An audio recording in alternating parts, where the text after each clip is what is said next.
दोस्तों नमस्कार। क्या आपने कभी इस बात पर गौर किया है कि जब हम अकेले बैठते हैं, जब चारों ओर शांति होती है, तब भी हमारे भीतर एक शोर कभी बंद नहीं होता। एक ऐसा शोर जो लगातार चलता रहता है। बीते हुए कल की बातें, आने वाले कल की चिंताएं, दूसरों ने क्या कहा उसकी उलझन, भविष्य में क्या होगा उसका डर। कभी हम अपनी पुरानी गलतियों को याद करके पछताते हैं, कभी हम उन अपमानों को फिर से जीते हैं जिन्हें हम भूल जाना चाहते हैं। कभी हम पैसों को लेकर, कभी रिश्तों को लेकर और कभी अपनी ही सेहत और नाम इज्जत को लेकर सोचते रहते हैं। हम सोचते हैं और सोचते सोचते इतना उलझ जाते हैं कि हमारे सामने रखा हुआ स्वादिष्ट भोजन भी बेस्वाद लगने लगता है और हमारे आसपास की खूबसूरत दुनिया भी हमें दिखाई नहीं देती। हमारे आज का सुख, हमारा वर्तमान का सुकून हमसे पूरी तरह से छिन जाता है। लेकिन क्या आप जानते हैं कि भगवान गौतम बुद्ध ने इसी गहरे राज का जवाब आज से 2500 साल पहले ही दे दिया था कि क्यों सोच में डूबा हुआ इंसान, क्यों हर समय विचारों में खोया हुआ इंसान कभी भी सचमुच सुखी नहीं रह सकता। आज की इस कहानी में हम बुद्ध के जीवन के एक ऐसे अद्भुत प्रसंग को जानेंगे जिसने न केवल उनके शिष्यों की सोच को एक नई दिशा दी, बल्कि पूरे संसार को ये गहरा सत्य समझा दिया कि इंसान का असली दुश्मन बाहर की दुनिया में नहीं, बल्कि उसके अपने ही अनियंत्रित विचारों में छिपा है। तो चलिए अपने मन को खुला रखकर इस अद्भुत और जीवन बदलने वाली यात्रा की शुरुआत करते हैं। एक बार की बात है, उस समय के सबसे समृद्ध नगरों में से एक राजगृह में एक बहुत ही धनी व्यापारी रहता था। उसके पास वो सब कुछ था जिसे दुनिया सफलता कहती है। धन दौलत के भंडार थे, सोने चांदी से भरा एक महल जैसा घर था। सैकड़ों सेवक उसकी एक आवाज पर दौड़े चले आते थे और पूरे नगर में उसका बहुत मान सम्मान था। लेकिन इन सब के बावजूद वो व्यापारी हमेशा चिंतित, बेचैन और गहरा उदास रहता। उसे रात को ठीक से नींद नहीं आती थी। जैसे ही वो अपने मखमली बिस्तर पर लेटता, उसका दिमाग दौड़ने लगता। मन में हमेशा यही सवाल और यही डर घूमते रहते, अगर मेरे व्यापार में कोई बड़ा नुकसान हो गया तो, अगर मेरा सारा धन खो गया तो, अगर मेरे दुश्मन मुझ पर कोई षड्यंत्र रचते तो, अगर लोग मेरे बारे में बुरा बोलने लगे तो, अगर मेरे अपने परिवार ने ही मेरा साथ छोड़ दिया तो। वो दिन में भी चैन से नहीं बैठ पाता था। स्वादिष्ट से स्वादिष्ट भोजन भी उसे कड़वा लगता, क्योंकि खाते समय भी उसका मन भविष्य की योजनाओं और चिंताओं में ही डूबा रहता। उस व्यापारी ने अपनी इस मानसिक अशांति का बहुत इलाज करवाया। उसने बड़े बड़े वैद्यों को दिखाया, कीमती औषधियां खाई, उसने ज्योतिषियों से अपनी कुंडली दिखाई, महंगे महंगे यज्ञ और मंत्र तंत्र भी करवाए। लेकिन उसे कहीं भी एक पल के लिए भी सच्ची शांति और चैन नहीं मिला। आखिरकार जब वो अपनी इस भीतरी पीड़ा से पूरी तरह थक गया, तो किसी ने उसे सलाह दी, तुम सब कुछ छोड़कर एक बार वेनुवन में ठहरे हुए महात्मा बुद्ध के पास जाओ। कहते हैं उनकी वाणी में जादू है और उनकी दृष्टि में करुणा। शायद वहां तुम्हें अपनी इस उलझन का कोई समाधान मिल जाए।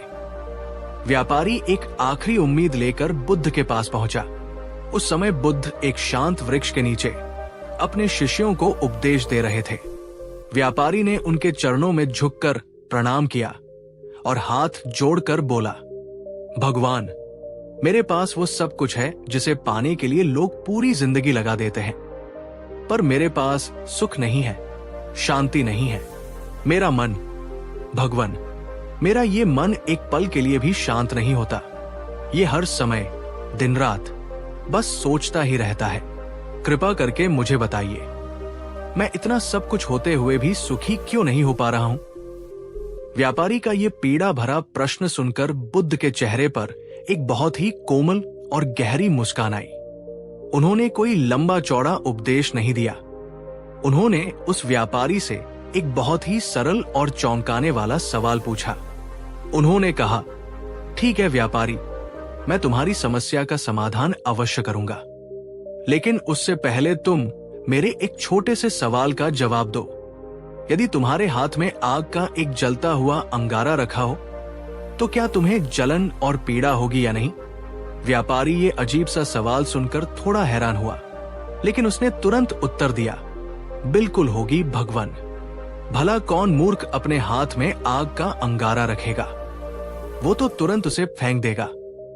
बुद्ध ने अपनी उसी शांत मुस्कान के साथ कहा, तुमने बिल्कुल सही कहा, लेकिन तुम वही मूर्खता हर पल हर क्षण अपने मन के साथ कर रहे हो। ठीक वैसे ही जैसे तुम अपने हाथ में आग का अंगारा नहीं रख सकते, तुम अपने मन में लगातार जलते हुए चिंता और भय से भरे हुए विचारों की आग को क्यों पकड़े रहते हो?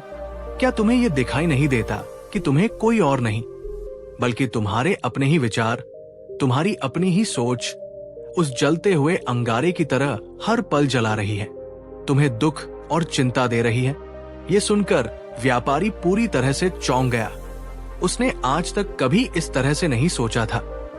वो हमेशा सोचता था कि उसकी चिंता का कारण बाहर की दुनिया, उसका व्यापार और उसके लोग हैं। लेकिन आज पहली बार किसी ने उसे ये आईना दिखाया था कि समस्या बाहर नहीं बल्कि उसके अपने ही भीतर है। बुद्ध ने व्यापारी की उलझन को समझते हुए उसे और गहराई से समझाया, हे व्यापारी, मनुष्य का ये मन एक पागल बंदर की तरह है। ये कभी भी एक जगह पर शांति से नहीं बैठता। ये एक पल में कूदकर बीते हुए कल की यादों की डाल पर पहुंच जाता है और दूसरे ही पल में छलांग लगाकर आने वाले कल की फिक्र की डाल पर पहुंच जाता है। और इसी अतीत और भविष्य की कूदफान में वो वर्तमान के सुंदर और शांत तने पर बैठना ही भूल जाता है, जहां जीवन का असली रस है। और जो इंसान हर समय सोच में डूबा रहता है, वो अपनी कल्पनाओं और अपनी चिंताओं की एक ऐसी गांठ बना लेता है जिसे वो सुलझाने की जितनी कोशिश करता है, वो और भी ज्यादा कसती चली जाती है। जैसे एक उलझे हुए धागे की गांठ को अगर तुम जबरदस्ती और जल्दबाजी में खींचोगे तो वो गांठ और भी ज्यादा सख्त हो जाएगी। उसे खोलने के लिए तो धैर्य, शांति और जागरूकता की जरूरत होती है। व्यापारी बुद्ध की हर बात को बहुत ही ध्यान से सुन रहा था। उसे धीरे धीरे समझ आ रहा था कि वो अपनी ही सोच की बनाई हुई एक जेल में कैद था। अपनी बात को और भी सरल और स्पष्ट करने के लिए बुद्ध ने एक बहुत ही सुंदर और व्यावहारिक उदाहरण दिया। उन्होंने पास बैठे अपने शिष्य आनंद को इशारा किया और कहा, आनंद, एक गिलास में थोड़ा साफ पानी लेकर आओ। जब पानी का गिलास लाया गया तो बुद्ध ने जमीन से एक मुट्ठी भर मिट्टी उठाई और उसे उस साफ पानी में डालकर गिलास को जोर जोर से हिला दिया। पानी पूरी तरह से गंदा और मटमैला हो गया। उन्होंने गिलास को ऊपर उठाकर व्यापारी से पूछा, अब बताओ, क्या ये पानी साफ है और पीने योग्य है? सभी शिष्य और व्यापारी बोले, नहीं भगवान, ये पानी तो बहुत गंदा है, इसमें तो सिर्फ गंदगी और मिट्टी ही दिखाई दे रही है। बुद्ध ने उस गिलास को धीरे से जमीन पर रख दिया और अपने उपदेश को जारी रखा। कुछ देर बाद जब उनका उपदेश समाप्त होने वाला था, उन्होंने फिर से उस गिलास की ओर इशारा करके पूछा, अब इस गिलास को देखो। सबने देखा कि गिलास में जो मिट्टी थी वो धीरे धीरे नीचे सतह पर बैठ गई थी और ऊपर का पानी फिर से बिल्कुल साफ और पारदर्शी हो गया था। तब बुद्ध ने व्यापारी को संबोधित करते हुए कहा, हे व्यापारी, तुम्हारा मन भी ठीक इसी पानी के गिलास की तरह है और तुम्हारे विचार इस मिट्टी की तरह है। जब तुम अपने मन को शांत होने का, स्थिर होने का अवसर देते हो तो तुम्हारे सारे चिंता और भय के विचार इस मिट्टी की तरह अपने आप नीचे बैठ जाते हैं और तुम्हारा मन अपनी स्वाभाविक, शांत और शुद्ध अवस्था में लौट आता है। लेकिन जो इंसान हर वक्त सोचता रहता है, जो हर बात पर चिंता करता है, वो अपने मन के इस गिलास को बार बार लगातार हिलाता रहता है। ऐसे में उसका मन रूपी पानी भला कभी साफ और शांत कैसे हो सकता है? ये देखकर व्यापारी ने शर्म से अपना सिर झुका लिया। उसे समझ आ गया कि वह दिन रात अपने ही मन के गिलास को हिलाता रहता था। अब बुद्ध ने व्यापारी के मूल प्रश्न का बहुत ही स्पष्ट और सीधे शब्दों में उत्तर दिया। उन्होंने बताया कि सोच में डूबा इंसान कभी सुखी क्यों नहीं रह सकता। इसके 4 मुख्य कारण हैं। 1, पहला कारण, बहुत ज्यादा सोचने वाला इंसान हमेशा भविष्य के एक काल्पनिक डर में जीता है। भविष्य पूरी तरह से अज्ञात और अनिश्चित है, लेकिन वो अपने मन में ही बुरी से बुरी कल्पनाएं करता रहता है और उन कल्पनाओं से पैदा हुए डर और चिंता में हर पल जलता रहता है। वो उस दुख को आज ही भोग लेता है जो शायद कभी आने वाला ही नहीं है। 2, दूसरा कारण, बहुत ज्यादा सोचने वाला इंसान हमेशा अतीत के बोझ तले दबा रहता है। वो अपने बीते हुए घावों, अपनी पुरानी गलतियों और अपने अपमानों को कभी भूल नहीं पाता। वो उन्हें अपने मन में बार बार दोहराता है और उस मरे हुए अतीत के साथ साथ खुद भी हर रोज थोड़ा थोड़ा मरता रहता है।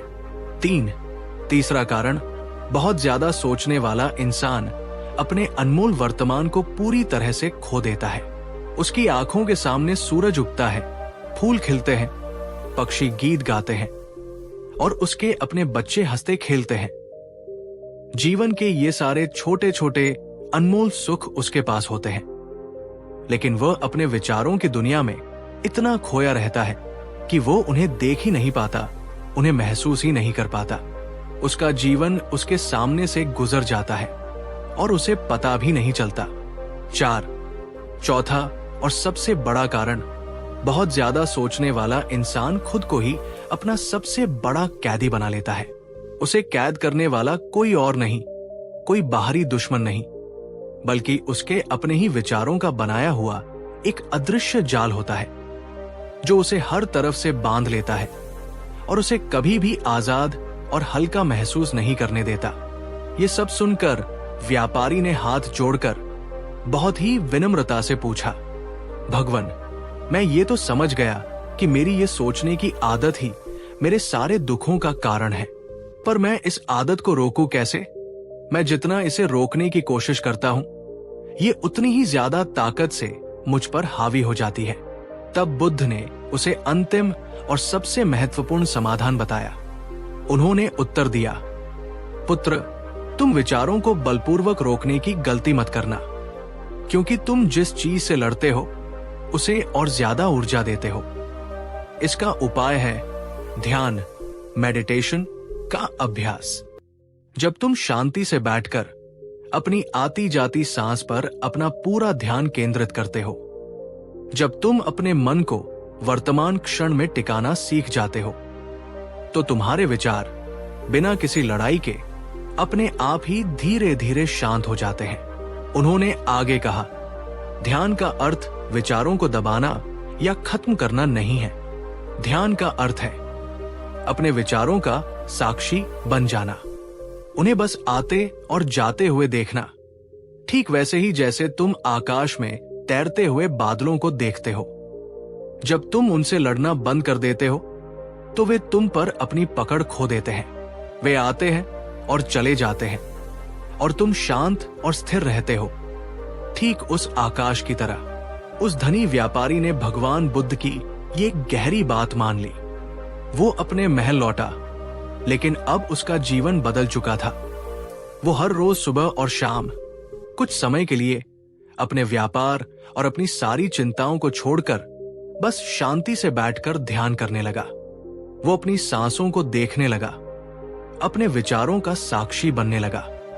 धीरे धीरे चमत्कार होने लगा। उसकी चिंता कम होने लगी।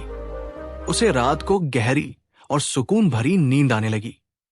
अब उसे अपने परिवार के साथ बिताया हर पल कीमती लगने लगा। उसे अपने काम में और अपने जीवन में एक नया आनंद मिलने लगा।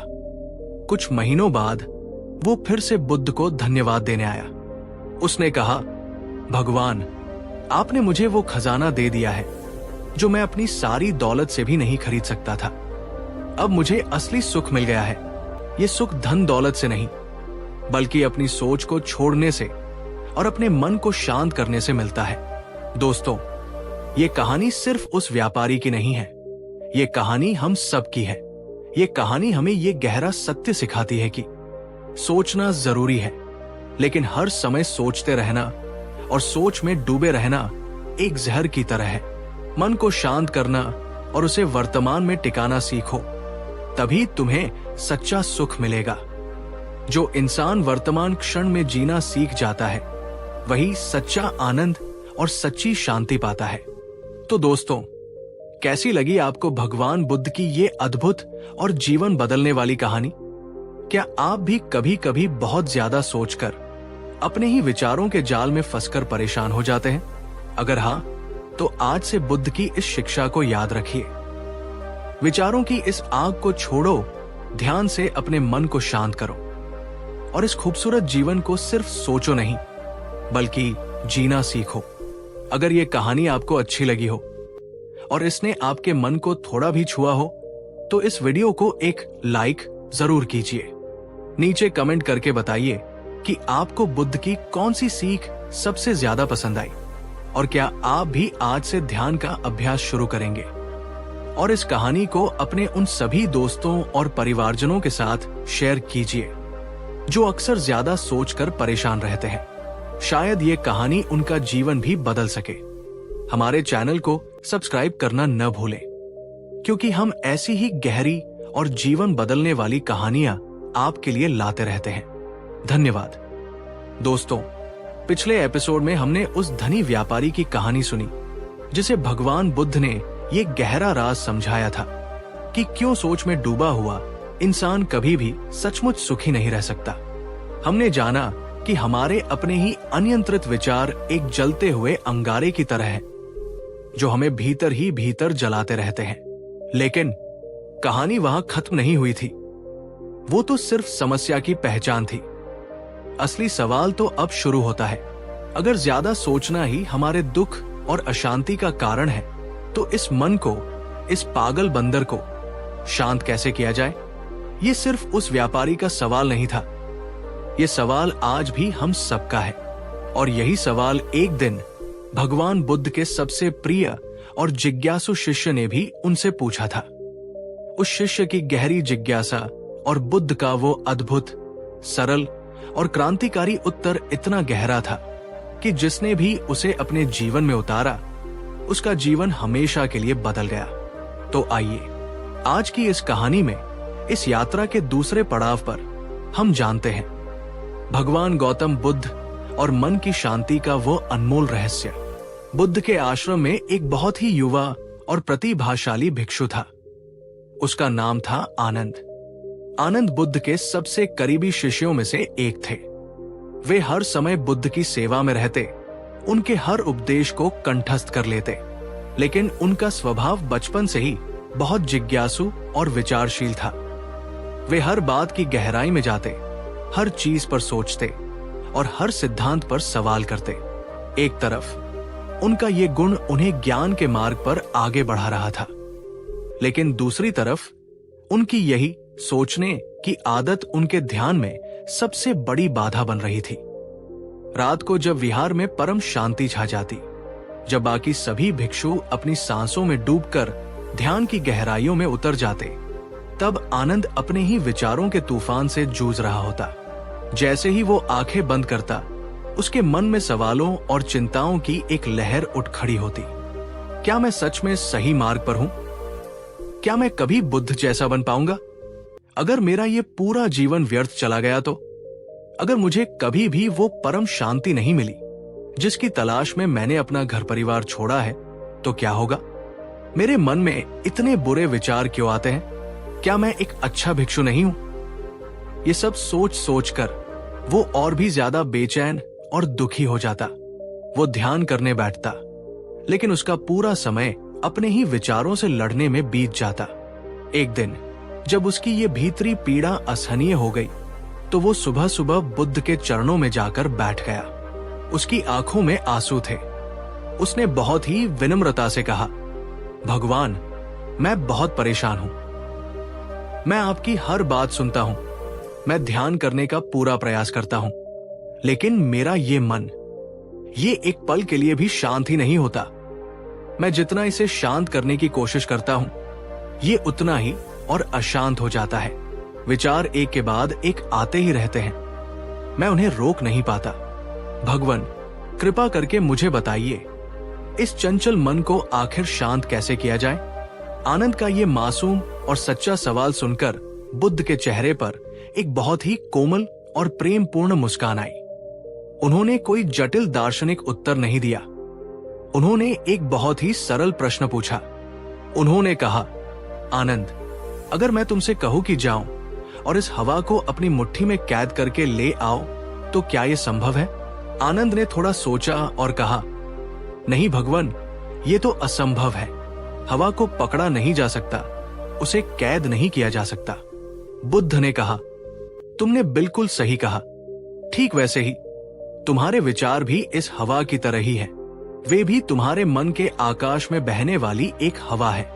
उन्हें भी पकड़ा नहीं जा सकता, उन्हें भी जबरदस्ती कैद नहीं किया जा सकता। तुम्हारी सबसे बड़ी गलती यही है आनंद, कि तुम अपने विचारों को रोकने की, उन्हें पकड़ने की, उनसे लड़ने की कोशिश कर रहे हो।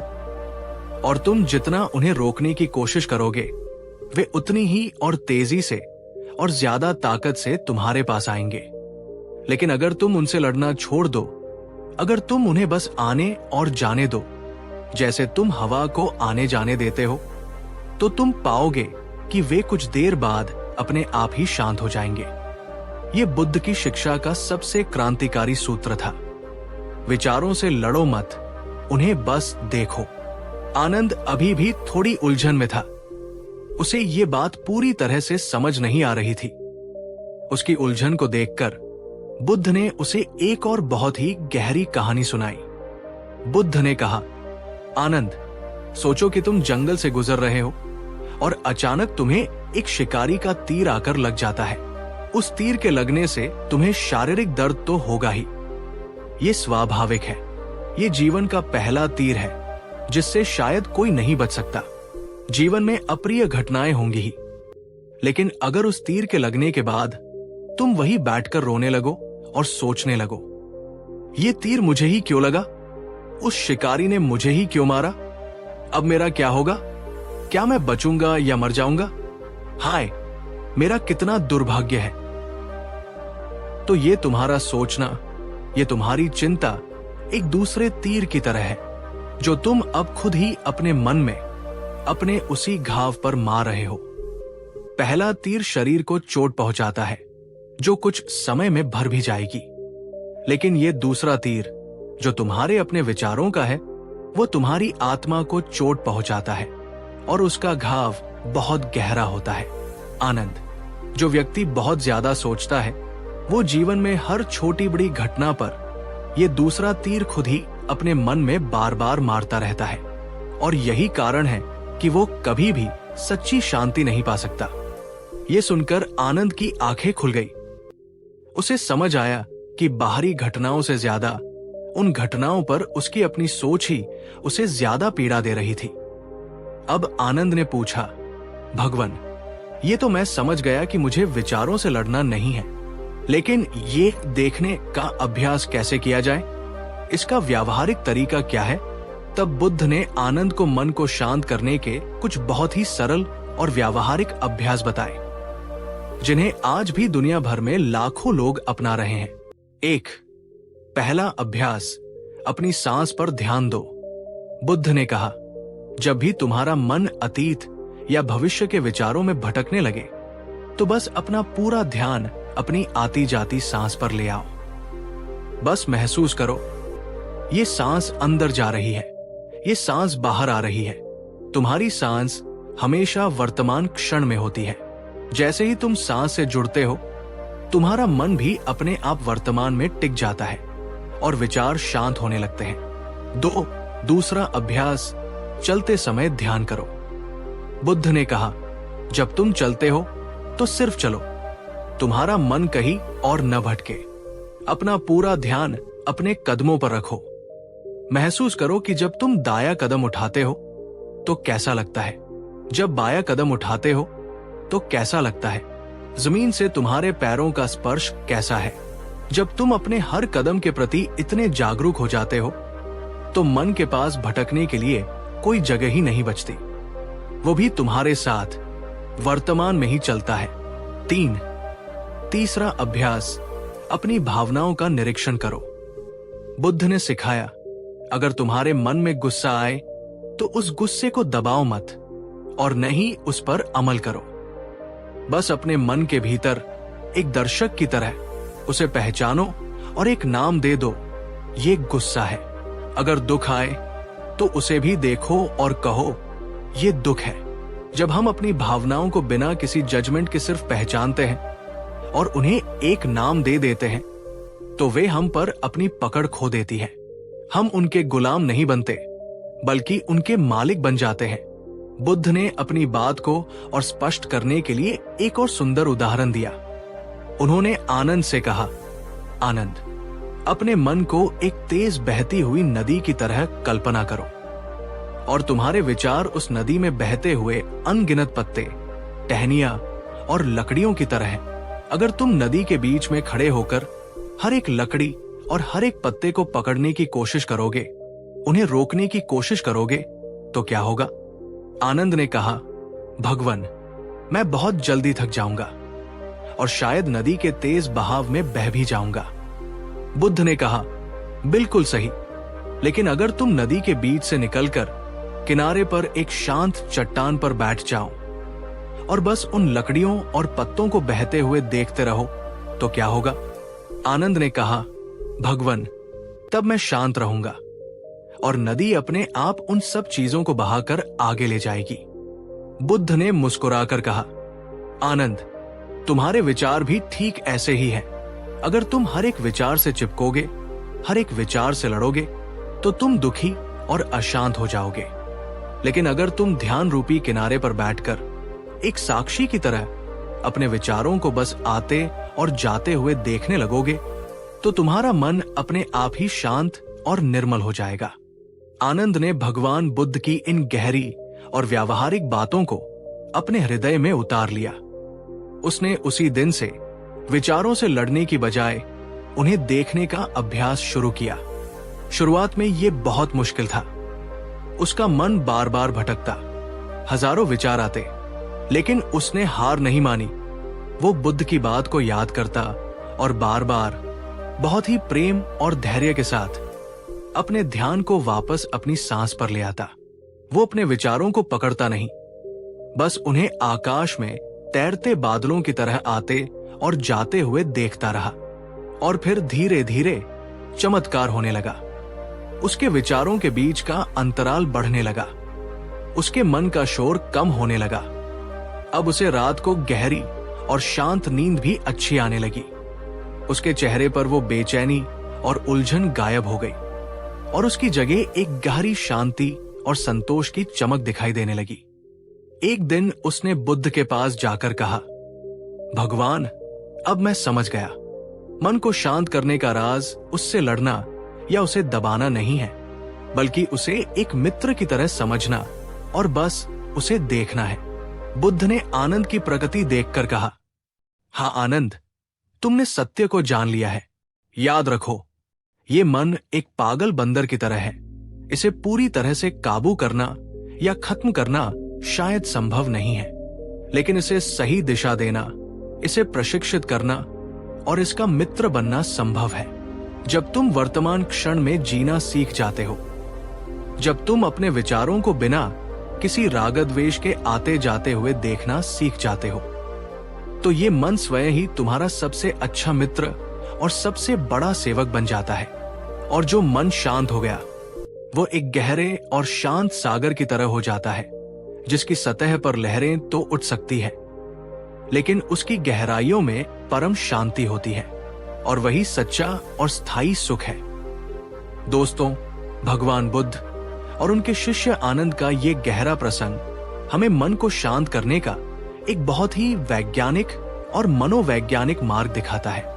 इस कहानी से हमें ये गहरी सीख मिलती है, बहुत ज्यादा सोचने से सुख नहीं मिलता, बल्कि हमारा दुख और भी ज्यादा बढ़ता है। विचारों को रोकने या दबाने की कोशिश मत करो, क्योंकि ये असंभव है। बस उन्हें एक दर्शक की तरह, एक साक्षी की तरह आते और जाते हुए देखो। अपनी सांस पर ध्यान दो और अपने मन को वर्तमान क्षण में टिकाना सीखो। सच्ची शांति कहीं बाहर नहीं, बल्कि तुम्हारे अपने ही भीतर तुम्हारे शांत मन में ही मिलती है। तो दोस्तों, कैसी लगी आपको भगवान बुद्ध और शिष्य आनंद की ये अद्भुत कहानी? क्या आपको भी लगता है कि हमारा मन अक्सर एक अनियंत्रित बंदर की तरह व्यवहार करता है और कभी शांत नहीं रहता? अगर हाँ, तो आज से बुद्ध के इस गहरे राज को अपने जीवन में अपनाइए। अपनी सोच को, अपने विचारों को दबाइए मत, उनसे लड़िए मत, बस उन्हें एक साक्षी की तरह देखते रहिए और आप पाएंगे कि शांति अपने आप सहजता से आपके जीवन में उतर आएगी। कहानी 2। दोस्तों, क्या आपके साथ भी ऐसा होता है? दिन भर की थकान के बाद जब आप बिस्तर पर सोने के लिए जाते हैं तो आपका शरीर तो सोना चाहता है, लेकिन आपका मन दौड़ना शुरू कर देता है। बीते हुए कल की बातें, आने वाले कल की चिंताएं, अधूरे काम, लोगों की कही बातें, हजारों विचार एक साथ आपके दिमाग पर हमला कर देते हैं। आप करवटें बदलते रहते हैं, आंखें बंद करते हैं, लेकिन नींद कोसों दूर होती है। और अगर नींद आती भी है तो वो इतनी कच्ची और बेचैन होती है कि आप सुबह उठकर तरोताजा महसूस करने की बजाय और भी ज्यादा थका हुआ महसूस करते हैं। ये बेचैनी और ये अनिद्रा आज के युग की एक ऐसी मूक महामारी बन चुकी है जो धीरे धीरे हमारी शारीरिक और मानसिक सेहत को खाए जा रही है। हम नींद की गोलियां लेते हैं, तरह तरह के उपाय करते हैं, लेकिन हमें स्थायी शांति नहीं मिलती। लेकिन क्या हो अगर मैं आपसे कहूं कि इस समस्या का एक बहुत ही गहरा, बहुत ही प्राकृतिक और स्थायी समाधान आज से 2500 साल पहले एक महापुरुष ने खोज लिया था। एक ऐसा समाधान जिसके लिए आपको किसी गोली या किसी बाहरी सहारे की जरूरत नहीं है। वो समाधान आपके अपने ही भीतर मौजूद है। आज इस विशेष और बहुत ही महत्वपूर्ण वीडियो में हम जानेंगे भगवान गौतम बुद्ध का वो अद्भुत ध्यान सूत्र जो आपकी बेचैनी और अनिद्रा को जड़ से खत्म करने की शक्ति रखता है। ये वीडियो सिर्फ एक जानकारी नहीं, बल्कि एक अनुभव होने वाला है। मैं आपसे अनुरोध करता हूं कि इसे पूरे ध्यान और खुले मन से अंत तक जरूर देखिएगा, क्योंकि इसमें हम न सिर्फ समस्या के कारण को समझेंगे, बल्कि उसके व्यावहारिक समाधान का अभ्यास भी करेंगे। चलिए उस प्राचीन और शक्तिशाली सूत्र की ओर बढ़ते हैं जो आपके मन को शांत और आपकी रातों को सुकून भरा बना सकता है। ये कहानी है उस समय की जब मगध के राजा थे अजातशत्रु। अजातशत्रु एक बहुत ही शक्तिशाली और महत्वाकांक्षी राजा थे। उन्होंने कई युद्ध जीते थे, अपने राज्य का बहुत विस्तार किया था और उनके पास धन दौलत और ऐश्वर्य की कोई कमी नहीं थी। बाहर से देखने पर उनका जीवन हर किसी के लिए एक सपना था, लेकिन भीतर से राजा अजातशत्रु बहुत ही अशांत और दुखी रहते थे। उन्हें रात रात भर नींद नहीं आती थी। जैसे ही वे बिस्तर पर जाते, उनके मन में हजारों विचार घूमने लगते। युद्ध में मारे गए लोगों की चीखें उन्हें सुनाई देती। भविष्य में किसी और राजा के आक्रमण का डर उन्हें सताता। अपने ही मंत्रियों के षड्यंत्र का शक उन्हें बेचैन कर देता और अपने पिता को बंदी बनाने का अपराध बोध उन्हें भीतर ही भीतर खाता रहता। उनकी रातें करवटें बदलते हुए बीत जाती थी। उन्होंने बड़े बड़े वैद्यों को दिखाया, कीमती औषधियां खाई, लेकिन कोई भी चीज उनके मन की बेचैनी और अनिद्रा को दूर नहीं कर सकी। एक रात जब वे अपनी इस पीड़ा को और सहन नहीं कर पाए, तो उन्होंने अपने मंत्री से कहा, क्या इस दुनिया में कोई ऐसा साधु, कोई ऐसा ज्ञानी है जो मेरे इस मन की आग को शांत कर सके, जो मुझे ये बता सके कि गहरी नींद कैसे आती है? तब उनके वैद्य जीवक ने उन्हें भगवान बुद्ध के बारे में बताया, जो उस समय पास के ही एक आम के बगीचे में ठहरे हुए थे। राजा अजातशत्रु उसी रात बिना किसी तामझाम के साधारण वेश में बुद्ध की शरण में पहुंचे। उन्होंने बुद्ध को प्रणाम किया और अपने कांपते हुए स्वर में अपनी सारी पीड़ा उनके सामने रख दी। उन्होंने कहा, भगवन, मैं इस दुनिया का राजा हूं। मेरे पास सब कुछ है, लेकिन मेरे पास मन की शांति और रात की नींद नहीं है। मेरा मन हर समय जलता रहता है। कृपा करके मुझे इस बेचैनी और अनिद्रा से मुक्ति का मार्ग बताएं। राजा की पीड़ा भरी बातें सुनकर बुद्ध के चेहरे पर गहरी करुणा उतर आई। उन्होंने कोई चमत्कार या कोई औषधि देने की बात नहीं की। उन्होंने समस्या की जड़ पर प्रहार किया। बुद्ध ने कहा, हे राजन, तुम्हारी बेचैनी और तुम्हारी अनिद्रा कोई बीमारी नहीं है। ये तो बस एक लक्षण है, एक संकेत है कि तुम्हारा मन अपनी स्वाभाविक अवस्था में नहीं है। तुम्हारी नींद इसलिए नहीं खोई है कि तुम्हारे बिस्तर में कोई कमी है, बल्कि इसलिए खोई है क्योंकि तुम्हारे मन में बहुत ज्यादा शोर और बोझ है। बुद्ध ने अनिद्रा और बेचैनी के 3 मूल कारण बताए, जो आज भी उतने ही सत्य हैं। 1. अतीत का बोझ। बुद्ध ने कहा, राजन, तुम्हारा मन अतीत की घटनाओं में उलझा हुआ है। तुम उन कर्मों का बोझ ढो रहे हो जिन्हें तुम बदल नहीं सकते। तुम अपने अपराध बोध और पछतावे की आग में जल रहे हो। जब तक तुम इस अतीत के शव को अपने कंधे से नहीं उतारोगे, तुम्हारा मन कभी हल्का और शांत नहीं हो सकता। दोस्तों, क्या हम भी ऐसा नहीं करते? हम अपनी पुरानी गलतियों, अपने पुराने दुखों और अपमानों को पकड़कर बैठे रहते हैं, और वही बातें हमें रात में सोने नहीं देती। 2. भविष्य का भय। बुद्ध ने आगे कहा, तुम्हारा मन भविष्य की उन कल्पनाओं से डरा हुआ है जो अभी घटित ही नहीं हुई है। तुम्हें राज्य छिन जाने का डर है, तुम्हें मृत्यु का डर है। ये डर एक छाया की तरह है जो तुम्हारी वर्तमान की शांति को निगल रहा है। दोस्तों, हमारी बेचैनी का भी सबसे बड़ा कारण यही होता है, कल क्या होगा? ये सवाल हमारी नींद का सबसे बड़ा दुश्मन है। 3. वर्तमान से पलायन। और अंत में बुद्ध ने सबसे गहरी बात कही, राजन, तुम कभी भी वर्तमान क्षण में नहीं रहते। तुम्हारा मन या तो अतीत की गलियों में भटकता है या भविष्य के बादलों में उड़ता है। और नींद तो केवल उसी को मिलती है जो अपने मन को वर्तमान क्षण की शांत भूमि पर टिकाना सीख जाता है। दोस्तों, अब आप ईमानदारी से खुद से पूछिए, आपकी बेचैनी और नींद न आने का सबसे बड़ा कारण क्या है? क्या वो अतीत का कोई पछतावा है, भविष्य की कोई चिंता है, या वर्तमान में टिक न पाने की आदत है? नीचे कमेंट में साझा कीजिए। अपनी समस्या को पहचानना ही समाधान की ओर पहला कदम है। राजा अजातशत्रु को पहली बार अपनी समस्या की जड़ समझ में आई। उसने कहा, भगवन, आपने बिल्कुल सही कहा, लेकिन मैं इस बोझ, इस भय और इस भटकाव से मुक्त कैसे हूं? इसका उपाय क्या है? तब बुद्ध ने राजा अजातशत्रु को वो सरल लेकिन अत्यंत शक्तिशाली ध्यान सूत्र सिखाया, जो बेचैनी और अनिद्रा के लिए रामबाण औषधि है। उस सूत्र का नाम है आनापानसति। आनापानसति का पाली भाषा में सरल अर्थ है आती जाती श्वास के प्रति जागरूक रहना। बुद्ध ने कहा, हे राजन, तुम्हें कुछ भी करने की, कुछ भी सोचने की या कोई मंत्र जपने की जरूरत नहीं है। बस एक शांत जगह पर आराम से बैठ जाओ। अपनी कमर और गर्दन को सीधा रखो, लेकिन शरीर को अकड़ाओ मत। अपनी आंखें कोमलता से बंद कर लो। अब अपना सारा ध्यान, अपनी पूरी चेतना अपनी नाक के द्वार पर ले आओ और बस अपनी स्वाभाविक रूप से आती और जाती हुई सांस को महसूस करो।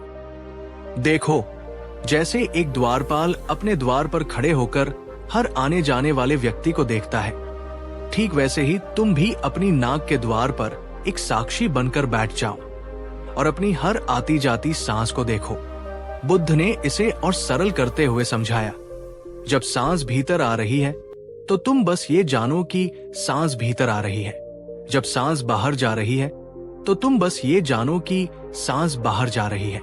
सांस लंबी है या छोटी, गहरी है या उथली, तुम्हें इसे बदलने की या नियंत्रित करने की कोई कोशिश नहीं करनी है। वो जैसी भी है, बस उसे वैसी ही जानना है। ये सूत्र इतना शक्तिशाली क्यों है? जब राजा ने पूछा कि इस सरल सी क्रिया से मेरा मन कैसे शांत होगा, तो बुद्ध ने इसके पीछे का गहरा विज्ञान समझाया।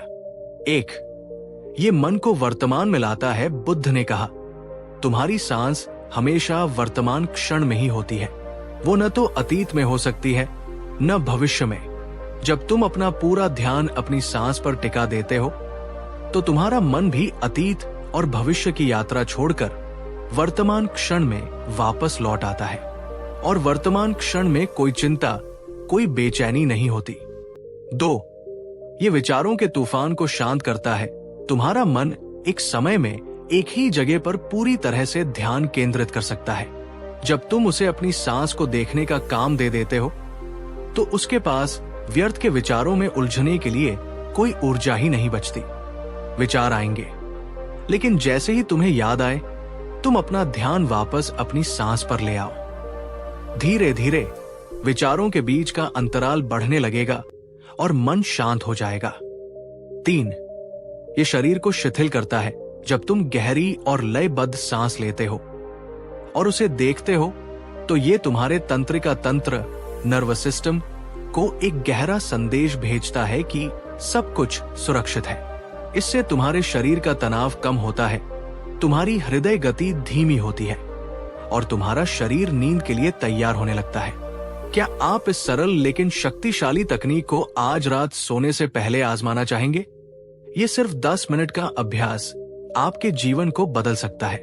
अगर हाँ, तो नीचे कमेंट में लिखिए, आज रात मैं अपनी सांसों से जुड़ूंगा। राजा अजातशत्रु ने उसी समय बुद्ध के सानिध्य में पहली बार आनापानसती का अभ्यास किया। शुरुआत में उसका मन हजारों बार भटका, लेकिन वो बुद्ध के निर्देशानुसार बार बार अपने ध्यान को वापस अपनी सांस पर लाता रहा और कुछ ही देर में उसने अपने जीवन में पहली बार एक ऐसी गहरी शांति का अनुभव किया जो उसे दुनिया के किसी भी ऐश्वर्य से नहीं मिली थी। राजा अजातशत्रु ने पूछा, भगवन, ये अभ्यास तो अद्भुत है, लेकिन जब मैं रात में अपने महल में अपने बिस्तर पर अकेला होता हूं तब मुझे क्या करना चाहिए ताकि नींद आसानी से आ जाए? तब बुद्ध ने कुछ बहुत ही व्यावहारिक और आज के विज्ञान द्वारा भी प्रमाणित सूत्र दिए जो अनिद्रा को दूर करने में मदद करते हैं। बुद्ध ने कहा, जैसे तुम ध्यान के लिए एक शांत स्थान खोजते हो, वैसे ही नींद के लिए भी अपने शयन कक्ष को एक शांत और पवित्र स्थान बनाओ। वहां बहुत ज्यादा रोशनी, शोर या उत्तेजित करने वाली वस्तुएं नहीं होनी चाहिए। आज के संदर्भ में इसका मतलब है सोने से कम 1 घंटे पहले अपने मोबाइल फोन, टीवी और लैपटॉप को बंद कर देना, क्योंकि उनकी नीली रोशनी आपके मस्तिष्क को यह संकेत देती है कि अभी दिन है और वो नींद लाने वाले हार्मोन मेलाटोनिन का उत्पादन रोक देती है। दिन भर की भागदौड़ के बाद तुम्हारा शरीर तनाव में रहता है। सोने से पहले उसे शिथिल करना आवश्यक है। इसके लिए आप गर्म पानी से स्नान कर सकते हैं या बस अपने बिस्तर पर लेटकर अपने शरीर के हर हिस्से, पैरों से लेकर सिर तक को मानसिक रूप से ढीला छोड़ सकते हैं। बुद्ध ने कहा, जैसे तुम घर में प्रवेश करने से पहले अपने जूते चप्पल बाहर उतार देते हो, वैसे ही बिस्तर पर जाने से पहले दिन भर की चिंताओं और योजनाओं को अपने मन से बाहर उतार दो।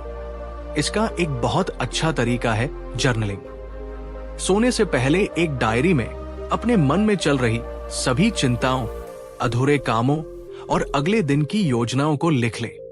ऐसा करने से आपका मन खाली और हल्का हो जाता है। और अंत में जब तुम बिस्तर पर लेट जाओ तो नींद लाने की कोशिश मत करो, क्योंकि तुम नींद को जबरदस्ती नहीं ला सकते। वो तो शांति की अवस्था में अपने आप आती है। बस अपनी आंखें बंद करो और अपनी आती जाती सांस को देखना शुरू कर दो। नींद कब तुम्हें अपनी गोद में ले लेगी तुम्हें पता भी नहीं चलेगा। दोस्तों, क्या आप सोने से पहले अपने मोबाइल फोन का इस्तेमाल करते हैं? यह आपकी नींद का सबसे बड़ा दुश्मन हो सकता है। आज से इस आदत को बदलने का संकल्प लीजिए। ये छोटा सा बदलाव आपकी नींद की गुणवत्ता में बहुत बड़ा सुधार ला सकता है। राजा ने एक और गहरा सवाल पूछा, भगवन, अनिद्रा के लिए तो ये सूत्र अद्भुत है, लेकिन दिन के समय जब मन में अचानक बेचैनी और चिंता के विचार उठते हैं तब क्या करना चाहिए? हम उन विचारों से कैसे लड़ें? तब बुद्ध ने बेचैनी का सबसे गहरा रहस्य बताया। उन्होंने कहा, राजन, बेचैनी और चिंता के विचारों से लड़ना आग को आग से बुझाने की कोशिश करने जैसा है। तुम जितना उनसे लड़ोगे, उन्हें दबाने की कोशिश करोगे, वे उतने ही ज्यादा शक्तिशाली होकर तुम पर हावी होंगे। इसका एकमात्र उपाय है अप्रतिरोध और साक्षी भाव। जब भी मन में कोई बेचैन करने वाला विचार उठे तो उससे लड़ो मत। बस एक वैज्ञानिक की तरह, एक दर्शक की तरह उसे दूर से देखो। देखो कि वो विचार मन में कैसे उठता है, कुछ देर कैसे रहता है और फिर अपने आप कैसे विलीन हो जाता है। तुम पाओगे कि कोई भी विचार स्थायी नहीं है। जब आप अपने बेचैन करने वाले विचारों से लड़ना बंद कर देते हैं और उन्हें बस आने जाने की अनुमति दे देते हैं, तो वे अपनी शक्ति खो देते हैं। वे एक बिन बुलाए मेहमान की तरह होते हैं।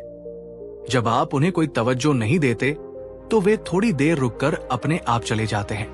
क्या आप भी अपने चिंतित करने वाले विचारों से लड़ते हैं और उन्हें दबाने की कोशिश करते हैं? अगर हाँ, तो अगली बार जब ऐसा हो तो बुद्ध की इस साक्षी भाव की तकनीक का प्रयोग करके देखें। आप पाएंगे कि जिस विचार से आप डर रहे थे वो तो बस एक खाली बादल था।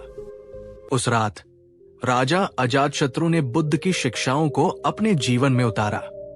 कहते हैं कि कई वर्षों के बाद वो पहली बार एक बच्चे की तरह गहरी और शांत नींद सोया। बुद्ध के इस सरल ध्यान सूत्र ने उसके जीवन को पूरी तरह से बदल दिया। तो दोस्तों, आज की इस गहरी कहानी में हमने जाना, एक, कि हमारी बेचैनी और अनिद्रा का मूल कारण हमारे मन का अतीत और भविष्य में भटकना है। दो, बुद्ध का आनापानसती ध्यान सूत्र हमें वर्तमान क्षण में लाकर हमारे मन को शांत करता है। तीन, सोने से पहले एक शांत दिनचर्या अपनाना गहरी नींद के लिए बहुत आवश्यक है। चार, और बेचैनी के विचारों से लड़ना नहीं, बल्कि उन्हें एक साक्षी की तरह देखना ही उनसे मुक्त होने का एकमात्र मार्ग है। ये ज्ञान सिर्फ राजा अजातशत्रु के लिए नहीं था, ये हम सब के लिए है। ये एक सार्वभौमिक औषधि है जो हर उस व्यक्ति के लिए काम करती है जो इसका ईमानदारी से अभ्यास करता है। अब अंत में मेरा सवाल आपसे है, आज की इस कहानी और इन सूत्रों में से कौन सी एक बात आपको लगता है कि आपकी बेचैनी या अनिद्रा को दूर करने में सबसे ज्यादा मदद कर सकती है? नीचे कमेंट में जरूर बताइए। आपका अनुभव किसी और के लिए भी प्रेरणा बन सकता है। याद रखिए, एक शांत मन और एक गहरी नींद दुनिया की किसी भी दौलत से ज्यादा कीमती है और इसे पाने की चाबी आपके अपने ही भीतर, आपकी अपनी सांसों में छिपी है। अपना ध्यान रखें, शांत रहें और सुकून से सोएं। मिलते हैं अगली वीडियो में। ओम शांति। दोस्तों, पिछली वीडियो में हमने भगवान बुद्ध के आनापानसती ध्यान सूत्र को जाना, जिसने हमें बेचैनी और अनिद्रा से छुटकारा पाने का एक शक्तिशाली मार्ग दिखाया। लेकिन कुछ सवाल अब भी बाकी है। नींद आना एक बात है और गहरी नींद सोना एक बिल्कुल अलग और गहरा अनुभव है। एक ऐसी नींद जहां कोई सपने न हो, कोई बेचैनी न हो, बस एक गहरा, शांत और ऊर्जा देने वाला विश्राम हो। एक ऐसी नींद जिसके बाद आप सुबह एक नए इंसान की तरह पूरी तरह से तरोताजा और ऊर्जा से भरपूर होकर उठें। तो आज इस यात्रा के अगले भाग में हम और भी गहराई में उतरेंगे। हम जानेंगे गहरी नींद के उस रहस्य को जिसे बुद्ध ने अपने प्रज्ञावान शिष्यों को सिखाया था। आज हम बुद्ध के 5 और ऐसे गहरे सूत्रों को समझेंगे जो आपको सिर्फ नींद ही नहीं, बल्कि एक योग निद्रा जैसी गहरी और पुनर्जीवित करने वाली नींद का अनुभव करा सकते हैं। ये वीडियो उनके लिए है जो अपनी नींद की गुणवत्ता को अगले स्तर पर ले जाना चाहते हैं। तो इसे पूरे ध्यान और शांति के साथ अंत तक सुनिएगा, क्योंकि आज आप सिर्फ सोना नहीं बल्कि विश्राम करने की कला सीखने वाले हैं। चलिए उस परम विश्राम की ओर बढ़ते हैं जहां आत्मा का नवीनीकरण होता है। कहानी है उस समय की जब बुद्ध श्रावस्ती के जेतवन विहार में निवास कर रहे थे। उनके प्रिय शिष्य आनंद, जो हर समय बुद्ध की सेवा में रहते थे, उन्होंने एक बहुत ही अद्भुत बात पर ध्यान दिया। उन्होंने देखा कि बुद्ध दिन में केवल कुछ ही घंटे सोते थे, लेकिन जब भी वे सुबह उठते थे तो उनके चेहरे पर अद्भुत ताजगी, करुणा और ऊर्जा होती थी, जैसे उन्होंने कई युगों तक विश्राम किया हो। दूसरी तरफ दूसरे भिक्षु जो ज्यादा घंटे सोते थे, उनमें से कुछ सुबह उठकर भी थके हुए और आलस्य से भरे हुए लगते थे। ये देखकर आनंद के मन में एक गहरा सवाल उठा। एक रात जब विहार में परम शांति थी, आनंद ने बुद्ध से पूछा, भगवान, आप इतनी कम नींद लेकर भी इतने ऊर्जावान और शांत कैसे रहते हैं, जबकि हम ज्यादा सोकर भी अक्सर थका हुआ महसूस करते हैं? क्या सोने का भी कोई सही तरीका है? गहरी नींद का, परम विश्राम का असली रहस्य क्या है? ये सुनकर बुद्ध के चेहरे पर एक कोमल मुस्कान आ गई। उन्होंने कहा, आनंद, तुम्हारा प्रश्न बहुत महत्वपूर्ण है। ज्यादातर लोग सिर्फ शरीर को सुलाते हैं, मन को नहीं, और जब तक मन नहीं सोता तब तक शरीर को सच्चा विश्राम कभी नहीं मिल सकता। बुद्ध ने समझाया, नींद की गुणवत्ता घंटों की संख्या पर नहीं, बल्कि उसकी गहराई पर निर्भर करती है। कुछ क्षणों की गहरी स्वप्न रहित नींद कई घंटों की बेचैन और सपनों से भरी नींद से कहीं ज्यादा ऊर्जा देती है। तब आनंद ने पूछा, भगवान, तो हम अपने मन को कैसे सुलाएं? उस गहरी स्वप्न रहित नींद की अवस्था को कैसे प्राप्त करें? और तब बुद्ध ने उन 5 गहरे सूत्रों का रहस्य खोला, जो साधारण नींद को एक गहरे ध्यान में बदल देते हैं। बुद्ध ने अपना पहला और सबसे महत्वपूर्ण सूत्र बताया। उन्होंने कहा, आनंद, गहरी नींद में जाने के लिए सबसे पहले तुम्हें हल्का होना पड़ेगा। तुम दिन भर के बोझ को अपने मन पर लाद कर एक गहरी और शांत नींद की उम्मीद नहीं कर सकते। ये बोझ क्या है? दिन भर की घटनाओं का बोझ, आज किसने क्या कहा, किसने अच्छा व्यवहार किया, किसने बुरा। अधूरे कामों का बोझ, मुझे कल ये करना है, वो करना है। भावनाओं का बोझ, दिन भर में पैदा हुआ गुस्सा, निराशा, खुशी या उत्तेजना। निर्णयों का बोझ, क्या मैंने आज सही किया, क्या मुझे वैसा करना चाहिए था। बुद्ध ने कहा, तुम्हारा बिस्तर सोने के लिए है, दिन भर के कचरे का विश्लेषण करने के लिए नहीं। जैसे तुम सोने से पहले अपने मैले वस्त्र उतारकर स्वच्छ वस्त्र पहनते हो, ठीक उसी तरह तुम्हें सोने से पहले अपने मन पर पड़े इन सारे बोझों को भी उतार फेंकना होगा। कैसे उतारे इस बोझ को? बुद्ध ने एक सरल तकनीक बताई। सोने से 15 से 20 मिनट पहले किसी शांत जगह पर बैठ जाओ, एक डायरी और कलम लो और अपने मन में जो कुछ भी चल रहा है, हर चिंता, हर योजना, हर भावना, उसे उस कागज पर उतार दो। इसे चेतना प्रवाह लेखन कहते हैं। बिना सोचे समझे बस लिखते जाओ। जब तुम अपनी चिंताओं को कागज पर उतार देते हो तो वे तुम्हारे मन से बाहर निकल जाती है। लिखने के बाद उस डायरी को बंद कर दो और मन ही मन ये संकल्प लो, मैंने दिन भर का सारा हिसाब किताब इस डायरी को सौंप दिया है। अब मेरा मन पूरी तरह से खाली, हल्का और शांत है। इन सब बातों पर अब मैं कल सुबह नई ऊर्जा के साथ विचार करूंगा। अभी मेरे विश्राम का समय है। दोस्तों, क्या आप भी अपने दिन भर की समस्याओं को अपने तकिए के नीचे लेकर सोते हैं? क्या आपका दिमाग रात में भी ऑफिस या घर की बातों में उलझा रहता है?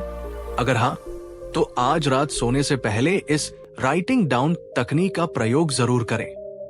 आप महसूस करेंगे कि आपका मन कितना हल्का हो गया है। अगर आप ये करने का संकल्प लेते हैं तो नीचे कमेंट में लिखिए, आज रात मैं अपने मन का बोझ उतारकर सोऊंगा सोऊंगी। बुद्ध ने दूसरा सूत्र बताया, आनंद, तुम्हारा शरीर दिन भर तुम्हारी सेवा करता है। ये तुम्हें चलाता है, तुम्हारे लिए काम करता है। रात में सोने से पहले इसके प्रति कृतज्ञता व्यक्त करना और इसे पूरी तरह से शिथिल करना आवश्यक है। एक तनावग्रस्त शरीर कभी भी गहरी नींद में नहीं जा सकता। इसके लिए बुद्ध ने कायानुपासना का एक सरल रूप सिखाया, जिसे आज विज्ञान बॉडी स्कैन मेडिटेशन कहता है। कैसे करें इसका अभ्यास? जब आप बिस्तर पर लेट जाएं, तो आंखें बंद कर लें, कुछ गहरी सांसें लें। अब अपना पूरा ध्यान अपने दाहिने पैर के अंगूठे पर ले जाएं। बस उसे महसूस करें, वहां की संवेदनाओं को महसूस करें और मन ही मन अपने अंगूठे को दिन भर की मेहनत के लिए धन्यवाद दें और उसे कहें, अब तुम आराम करो, पूरी तरह से शिथिल हो जाओ। फिर अपना ध्यान अपने पंजे पर, अपनी एड़ी पर, अपनी पिंडली पर, अपने घुटने पर धीरे धीरे एक एक करके अपने शरीर के हर हिस्से पर ले जाएं। हर हिस्से पर कुछ सेकंड रुकें, उसे महसूस करें, उसे धन्यवाद दें और उसे पूरी तरह से शिथिल होने का निर्देश दें। पैरों से शुरू करके अपने पेट, अपनी पीठ, अपने हाथों, अपनी गर्दन और अंत में अपने चेहरे की हर एक मांसपेशी को शिथिल करें। यह सूत्र इतना शक्तिशाली क्यों है? 1. ये मन शरीर के संबंध को गहरा करता है। ये आपको अपने शरीर के प्रति ज्यादा जागरूक और संवेदनशील बनाता है। 2. ये शारीरिक तनाव को मुक्त करता है। जब आप किसी अंग पर ध्यान केंद्रित करते हैं तो वहां रक्त का प्रवाह बढ़ता है और मांसपेशियां स्वाभाविक रूप से शिथिल हो जाती है। 3. ये मन को एक शांत कार्य देता है। ये आपके मन को व्यर्थ के विचारों में भटकने से रोकता है और उसे एक बहुत ही शांत और सुखद कार्य में लगा देता है। अक्सर सिर तक पहुंचते पहुंचते ही आपको गहरी नींद आ जाएगी। दोस्तों, क्या आप अक्सर शरीर में दर्द या अकड़न के साथ सोते हैं? ये तकनीक न केवल आपकी नींद को गहरा करेगी, बल्कि आपके शरीर के छोटे मोटे दर्द को भी दूर करने में मदद करेगी। ये खुद को प्रेम करने का एक बहुत ही सुंदर तरीका है। नीचे कमेंट में लिखिए, मैं अपने शरीर का सम्मान करती हूं। बुद्ध ने तीसरा और सबसे अनूठा सूत्र बताया, जो नींद को एक साधारण शारीरिक क्रिया से एक गहरी आध्यात्मिक साधना बना देता है। उन्होंने कहा, आनंद, दिन के अंत में अपने मन को क्रोध, घृणा या किसी भी तरह की कड़वाहट के साथ सोने की अनुमति मत दो, क्योंकि तुम जिस भावना के साथ सोगे, तुम्हारा अवचेतन मन रात भर उसी भावना को बढ़ाएगा और तुम सुबह उसी भावना के साथ उठोगे। हमेशा अपने हृदय को प्रेम और मैत्री की भावना से भरकर ही सो। इसके लिए बुद्ध ने मैत्री भावना, मेट्टा भावना का अभ्यास सिखाया। कैसे करें इसका अभ्यास? बिस्तर पर लेटकर बॉडी स्कैन के बाद अपना पूरा ध्यान अपने हृदय के केंद्र पर लाएं और अपने मन में कुछ सकारात्मक वाक्य दोहराएं। सबसे पहले खुद के लिए, मैं सुखी रहूं, मैं शांत रहूं, मैं स्वस्थ रहूं, मैं सुरक्षित रहूं। जब आप अपने भीतर प्रेम और शांति महसूस करने लगे तो इस भावना को दूसरों तक फैलाएं। अपने प्रियजनों के बारे में सोचें और उनके लिए भी यही कामना करें। फिर अपने तटस्थ लोगों, जिन्हें आप जानते हैं पर कोई विशेष भावना नहीं है, के बारे में सोचें। और अंत में जो सबसे कठिन लेकिन सबसे महत्वपूर्ण है, उन लोगों के बारे में सोचें जिन्होंने आपको दुख पहुंचाया है और उनके लिए भी यही कामना करें। वे भी सुखी रहें, वे भी शांत रहें और अंततः इस मैत्री की भावना को पूरी दुनिया के सभी जीवित प्राणियों तक फैला दे। ये सूत्र इतना शक्तिशाली क्यों है? 1. ये नकारात्मकता को साफ करता है। ये दिन भर में इकट्ठे हुए क्रोध, ईर्ष्या और द्वेष को प्रेम और क्षमा में बदल देता है। 2. ये एक सुरक्षित और प्रेमपूर्ण एहसास देता है। ये आपके अवचेतन मन को ये संदेश देता है कि दुनिया एक सुरक्षित जगह है और आप प्रेम से घिरे हुए हैं। इससे चिंता और भय कम होते हैं। 3. यह आपकी नींद को पवित्र बनाता है। आपकी नींद सिर्फ एक शारीरिक आराम नहीं, बल्कि एक प्रेमपूर्ण प्रार्थना बन जाती है।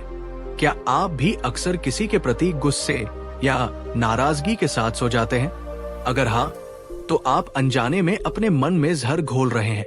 आज रात सोने से पहले इस मैत्री भावना का अभ्यास करें। उस व्यक्ति को भी माफ करें और उसके लिए भी मंगल कामना करें। आप महसूस करेंगे कि आपके सीने पर से एक बहुत बड़ा बोझ उतर गया है। नीचे कमेंट में लिखिए, मेरा हृदय सभी के लिए प्रेम से भरा है। अब बुद्ध ने आनंद को एक और भी गहरा और भी सूक्ष्म सूत्र बताया, जो उन लोगों के लिए है जिनका मन बहुत ज्यादा चंचल है। उन्होंने कहा, आनंद, यदि आनापानसति के दौरान भी तुम्हारा मन बहुत भटक रहा है तो अपनी सांस की पूरी प्रक्रिया पर ध्यान देने की बजाय सिर्फ उन 2 छोटे क्षणों पर ध्यान केंद्रित करो जहां तुम्हारी सांस रुकती है। ये 2 क्षण कौन से हैं? 1, जब तुम्हारी सांस पूरी तरह से भीतर चली जाती है और बाहर निकलने से ठीक पहले एक पल का जो ठहराव आता है। 2, जब तुम्हारी सांस पूरी तरह से बाहर निकल जाती है और अगली सांस भीतर आने से ठीक पहले एक पल का जो ठहराव आता है। बुद्ध ने कहा, ये 2 बिंदु परम शांति और शून्य के द्वार हैं। इन क्षणों में तुम्हारा मन भी एक पल के लिए रुक जाता है, विचार शून्य हो जाते हैं। जब तुम अपना पूरा ध्यान इन 2 ठहराव के बिंदुओं को पकड़ने में लगाते हो तो तुम्हारा मन बाहरी दुनिया से पूरी तरह कटकर अपने स्रोत में लीन होने लगता है। इसी शून्य में गहरी और स्वप्न रहित नींद का रहस्य छिपा है। ये एक बहुत ही उन्नत तकनीक है। इसके लिए बहुत ही सूक्ष्म जागरूकता की जरूरत होती है, लेकिन जब आप इसका अभ्यास करते हैं तो आप पाते हैं कि आपकी नींद की गुणवत्ता में चमत्कारिक रूप से सुधार हो रहा है। आप कम समय सोकर भी ज्यादा तरोताजा महसूस करते हैं। क्या आपका मन ध्यान के दौरान बहुत ज्यादा भटकता है? अगर हाँ, तो इस श्वास के अंतराल को देखने की तकनीक का प्रयोग करें। यह आपके मन को एक बहुत ही सूक्ष्म और रोचक काम देता है, जिससे उसका भटकना कम हो जाता है। और अंत में बुद्ध ने आनंद को गहरी नींद का वह परम रहस्य बताया जो एक विरोधाभास, पैराडॉक्स की तरह लगता है।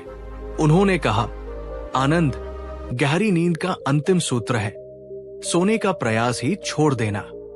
तुम जितनी ज्यादा सोने की कोशिश करते हो, तुम्हारा मन उतना ही ज्यादा सक्रिय और चिंतित हो जाता है। मुझे नींद क्यों नहीं आ रही? ये विचार ही नींद का सबसे बड़ा दुश्मन है। तो क्या करें? सोने के प्रयास की बजाय जागरूक रहने का प्रयास करो। बस अपने बिस्तर पर एक साक्षी की तरह लेट जाओ। अपनी सांस के प्रति जागरूक रहो। अपने शरीर में हो रही संवेदनाओं के प्रति जागरूक रहो। कमरे में आ रही हल्की आवाजों के प्रति जागरूक रहो। किसी भी चीज से लड़ो मत, किसी भी चीज को बदलो मत। बस जो जैसा है उसे वैसा ही देखो।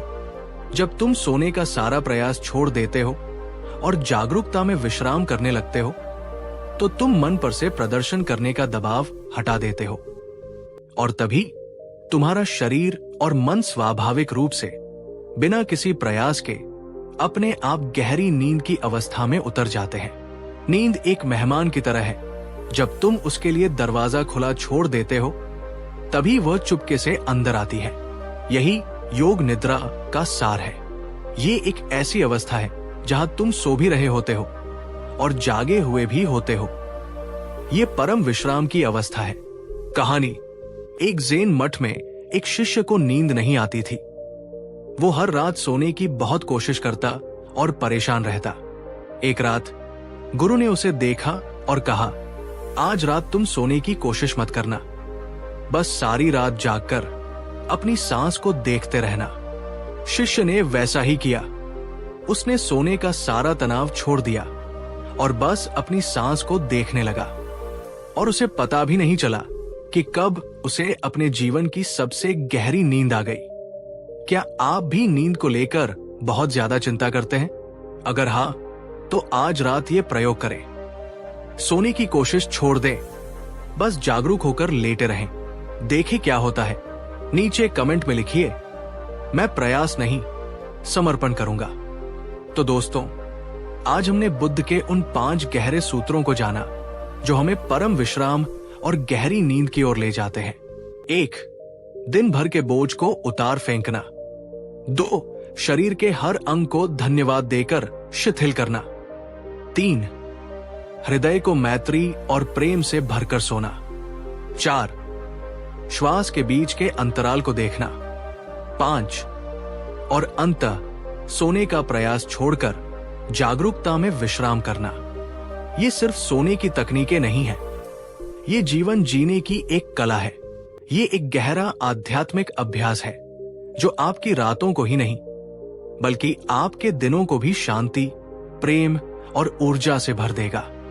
अब अंत में मेरा सवाल आपसे है, आज के इन 5 गहरे सूत्रों में से कौन सा एक सूत्र आपको लगता है कि आपकी नींद की गुणवत्ता में सबसे बड़ा बदलाव ला सकता है? नीचे कमेंट में जरूर बताइए। आपका अनुभव किसी और के लिए एक नई राह खोल सकता है। याद रखिए, एक शांत रात एक शांत दिन को जन्म देती है और शांत दिन एक शांत जीवन को। आपकी शांति की शुरुआत आपकी नींद से होती है। अपना ध्यान रखें, शांत रहें और गहरी नींद में विश्राम करें। मिलते हैं अगली वीडियो में। ओम शांति। कहानी 3। दोस्तों, क्या आपने कभी महसूस किया है कि क्रोध, गुस्सा एक ऐसी आग है जो एक पल में सब कुछ जलाकर राख कर सकती है? हमारे सालों पुराने रिश्ते, हमारी मेहनत से बनाई इज्जत और सबसे बढ़कर हमारे अपने मन की शांति। हम सब जानते हैं कि गुस्सा करना गलत है। हम सब बाद में पछताते भी हैं। हम खुद से वादा करते हैं कि अगली बार मैं गुस्सा नहीं करूंगा, लेकिन जब अगली बार वैसी ही परिस्थिति आती है तो हम फिर से उसी जाल में फंस जाते हैं। ऐसा लगता है जैसे हमारा अपने ऊपर कोई नियंत्रण ही नहीं है। लेकिन क्या हो अगर मैं आपसे कहूं कि इस क्रोध की आग को हमेशा के लिए शांत करने का एक रहस्य है, एक ऐसा रहस्य जो आज से 2500 साल पहले एक महापुरुष भगवान गौतम बुद्ध ने दुनिया को बताया था। आज इस विशेष और बहुत ही महत्वपूर्ण वीडियो में हम जानेंगे बुद्ध के जीवन की वो अद्भुत कहानी जब एक व्यक्ति ने उन पर क्रोध किया और बुद्ध ने उसे कैसे प्रेम और शांति में बदल दिया। और उस कहानी के साथ हम जानेंगे बुद्ध के बताए हुए वो 5 अचूक और व्यावहारिक उपाय जो अगर आपने अपने जीवन में उतार लिए तो मैं आपको विश्वास दिलाता हूं, आप भी अपने क्रोध के मालिक बन सकते हैं, उसके गुलाम नहीं। इस वीडियो को अंत तक पूरे ध्यान से देखिएगा, क्योंकि ये सिर्फ एक कहानी नहीं बल्कि आपके जीवन को बदलने वाली एक साधना है। चलिए उस मार्ग की ओर बढ़ते हैं जो हमें क्रोध के अंधकार से निकालकर शांति के प्रकाश की ओर ले जाता है। ये कहानी उस समय की है जब भगवान बुद्ध की ख्याति दूर दूर तक फैल चुकी थी। वे जहां भी जाते हजारों लोग उनकी शांत और करुणामय वाणी को सुनने के लिए इकट्ठा हो जाते। एक दिन बुद्ध अपने कुछ शिष्यों के साथ एक गांव में भिक्षाटन के लिए पहुंचे। उस गांव में एक बहुत ही अहंकारी और गुस्सैल स्वभाव का ब्राह्मण रहता था। वो पुरानी परंपराओं और कर्मकांडों को ही सब कुछ मानता था। जब उसने देखा कि गांव के लोग बुद्ध को इतना सम्मान दे रहे हैं तो वो ईर्ष्या और क्रोध से भर गया। उसे लगा कि ये नया सन्यासी लोगों को गुमराह कर रहा है और उसकी अपनी सत्ता को चुनौती दे रहा है। जैसे ही बुद्ध उसके घर के सामने से गुजरे, वो ब्राह्मण अपने घर से बाहर निकला और बुद्ध को रोककर ऊंची आवाज में उनका अपमान करने लगा। उसने बुद्ध को ढोंगी, पाखंडी, नास्तिक और न जाने क्या क्या कहा। वो उन पर चिल्लाता रहा, उन्हें गालियां देता रहा। उसके शब्द इतने कटु और जहरीले थे कि वहां मौजूद सभी लोग और बुद्ध के शिष्य भी स्तब्ध रह गए। आनंद जैसे शिष्यों के चेहरे पर भी क्रोध की रेखाएं उभर आई। लेकिन भगवान बुद्ध पर उन अपमानजनक शब्दों का कोई असर नहीं हो रहा था। वे बिल्कुल शांत, अविचल खड़े रहे। उनके चेहरे पर न तो क्रोध का कोई भाव था, न ही दुख का, बस एक गहरी, असीम करुणा और एक हल्की सी रहस्यमयी मुस्कान थी। वे उस क्रोधित ब्राह्मण को ऐसे देख रहे थे जैसे कोई डॉक्टर किसी बीमार व्यक्ति को देखता है। जब वो ब्राह्मण बोल बोलकर, चिल्ला चिल्लाकर थक गया और चुप हो गया तो बुद्ध ने बहुत ही शांत और मधुर स्वर में उससे एक प्रश्न पूछा। बुद्ध ने उस ब्राह्मण से पूछा, हे भद्र पुरुष, क्या तुम्हारे घर पर कभी मेहमान आते हैं? ब्राह्मण, जो इतने गुस्से में था, ये अजीब सा सवाल सुनकर थोड़ा चौंका। उसने रूखे स्वर में कहा, हाँ आते हैं। तो क्या?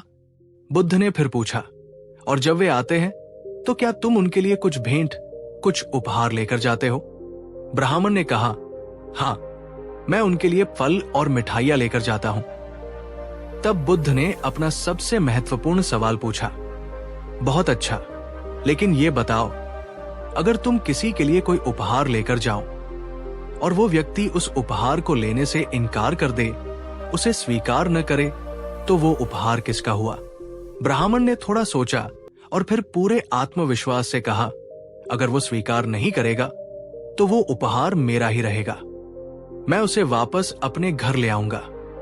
ये सुनकर बुद्ध के चेहरे पर वही गहरी मुस्कान और भी फैल गई। उन्होंने कहा, तुमने बिल्कुल सही कहा, भद्र पुरुष।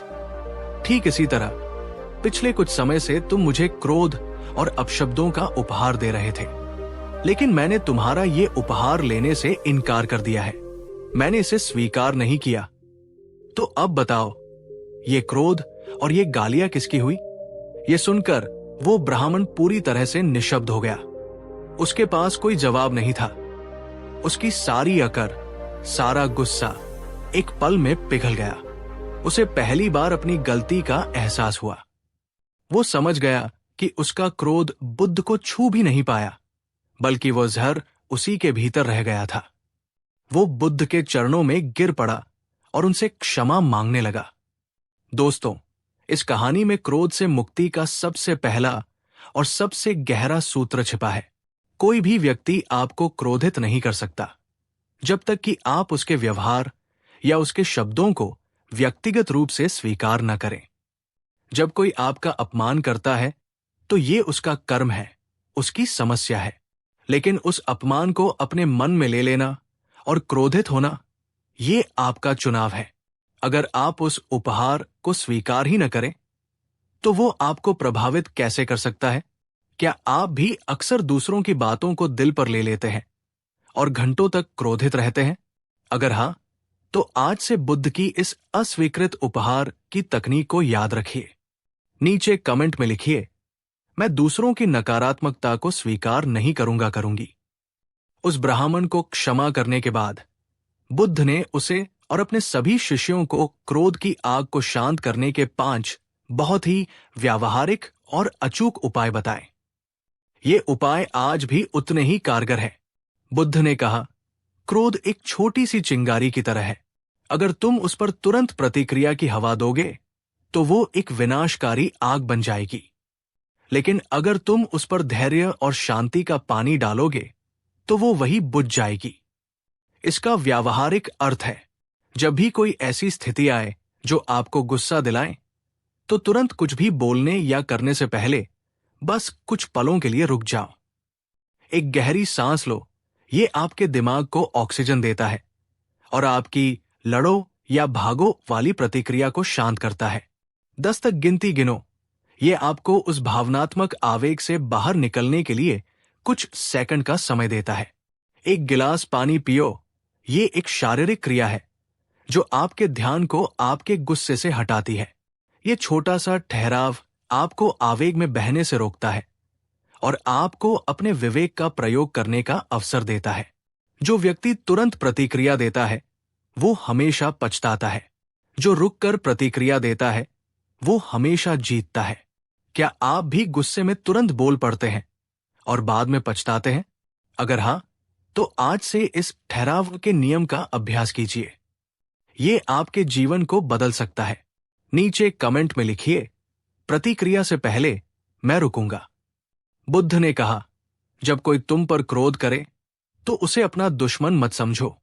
उसे एक ऐसे बीमार व्यक्ति की तरह देखो जो गहरे मानसिक दुख और पीड़ा में है, क्योंकि एक सुखी और शांत व्यक्ति कभी भी दूसरों पर क्रोध नहीं करता। ये दृष्टिकोण बदलने की एक बहुत ही शक्तिशाली तकनीक है। जब कोई हम पर चिल्लाता है तो हमारा अहंकार तुरंत चोटिल हो जाता है और हम भी उस पर चिल्लाने के लिए तैयार हो जाते हैं। लेकिन अगर उस क्षण में आप ये सोचें, ये व्यक्ति जरूर किसी गहरे दुख में है, शायद इसके जीवन में कोई बहुत बड़ी समस्या चल रही है, ये अपने ही भीतर की आग में जल रहा है और ये उस पीड़ा को मुझ पर निकाल रहा है। जैसे ही आप ये सोचते हैं, आपका क्रोध करुणा में बदलने लगता है। आप उसके दुश्मन नहीं, बल्कि उसके प्रति सहानुभूति महसूस करने लगते हैं। और जब करुणा आ जाती है तो क्रोध के लिए कोई जगह ही नहीं बचती। क्या आप अपने विरोधियों को दुश्मन की तरह देखते हैं?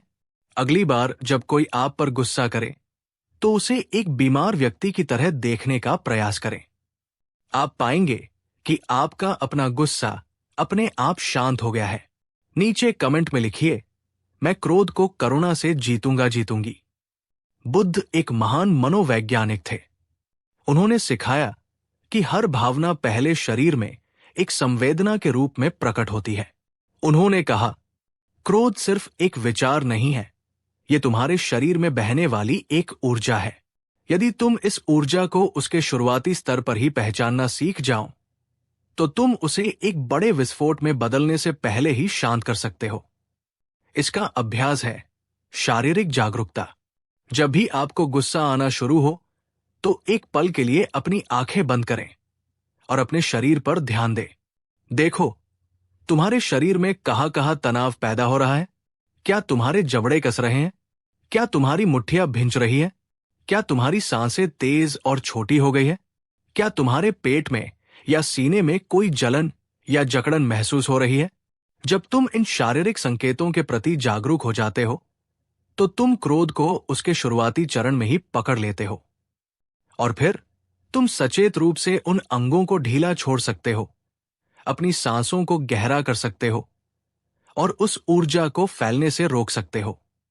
क्या आप अपने गुस्से के शारीरिक संकेतों के प्रति जागरूक हैं? आज से इस पर ध्यान देना शुरू करें।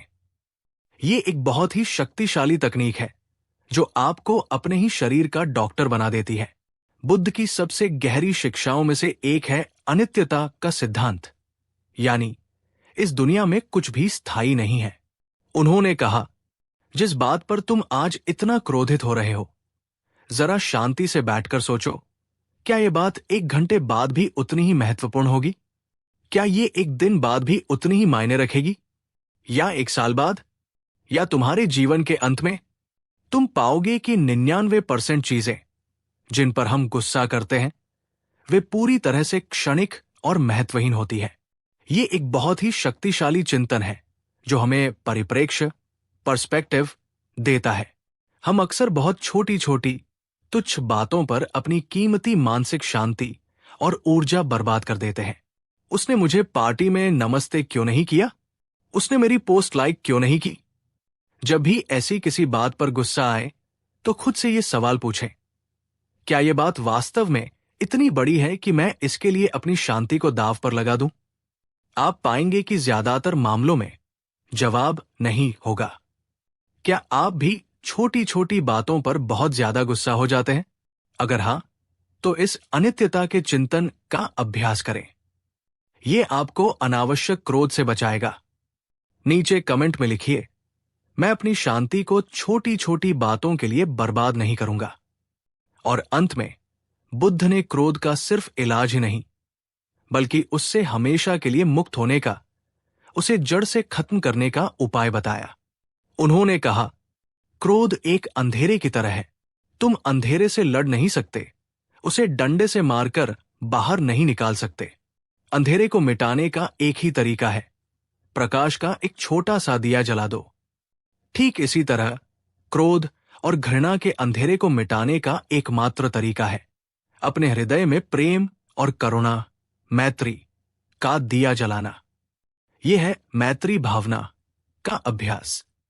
इसका मतलब है जानबूझकर अपने मन में अपने लिए और दूसरों के लिए प्रेम और शुभकामना की भावनाएं पैदा करना। हर रोज, और खासकर जब आप क्रोधित महसूस करें, तो शांत बैठकर मन ही मन दोहराएं, मैं सुखी रहूं, मैं शांत रहूं। पहले खुद के लिए, मेरे प्रियजन सुखी रहें, वे शांत रहें। इस दुनिया के सभी प्राणी सुखी रहें, वे शांत रहें। और वो व्यक्ति भी जिसने मुझे क्रोध दिलाया है, वो भी सुखी रहे, वो भी शांत रहे। ये सबसे कठिन लेकिन सबसे परिवर्तनकारी है। जब आप नियमित रूप से अपने मन के बगीचे में प्रेम, करुणा और क्षमा के फूल लगाते हैं, तो वहां क्रोध और घृणा की कांटेदार झाड़ियों के लिए कोई जगह ही नहीं बचती। आप नकारात्मकता से लड़ नहीं रहे होते, आप सकारात्मकता को इतना बढ़ा देते हैं कि नकारात्मकता अपने आप विलीन हो जाती है। तो दोस्तों, आज की इस गहरी कहानी और इन 5 सूत्रों से हमने जाना कि क्रोध से मुक्ति कैसे पाई जा सकती है। 1. दूसरों के क्रोध को एक अस्वीकृत उपहार की तरह देखो। 2. प्रतिक्रिया देने से पहले हमेशा रुको। 3. क्रोधित व्यक्ति को एक बीमार व्यक्ति की तरह देखो। 4. क्रोध के शारीरिक संकेतों को पहचानो। 5. और अंततः अपने मन को प्रेम और करुणा से इतना भर दो कि क्रोध के लिए कोई जगह ही न बचे। ये मार्ग आसान नहीं है। इसके लिए निरंतर अभ्यास और जागरूकता की जरूरत है। लेकिन ये एक ऐसा मार्ग है जो आपको स्थायी शांति और सच्ची स्वतंत्रता की ओर ले जाता है।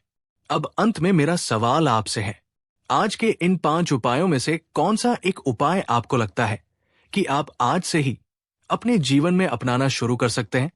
नीचे कमेंट में जरूर बताइए। आपका संकल्प आपको और भी ज्यादा शक्ति देगा। अगर ये वीडियो आपके मन को थोड़ा भी शांत कर पाया हो, अगर इसने आपको क्रोध से निपटने का एक नया दृष्टिकोण दिया हो, तो इस वीडियो को लाइक कीजिए और इसे अपने उन सभी दोस्तों और प्रियजनों के साथ शेयर कीजिए जिन्हें आपको लगता है कि इसकी जरूरत है।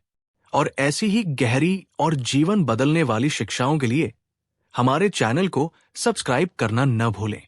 याद रखिए, क्रोधित होना किसी और की गलती की सजा खुद को देने जैसा है, और क्षमा करना किसी और को नहीं बल्कि खुद को उस सजा से मुक्त करने जैसा है। चुनाव आपका है। अपना ध्यान रखें, शांत रहें। मिलते हैं अगली वीडियो में। ओम शांति।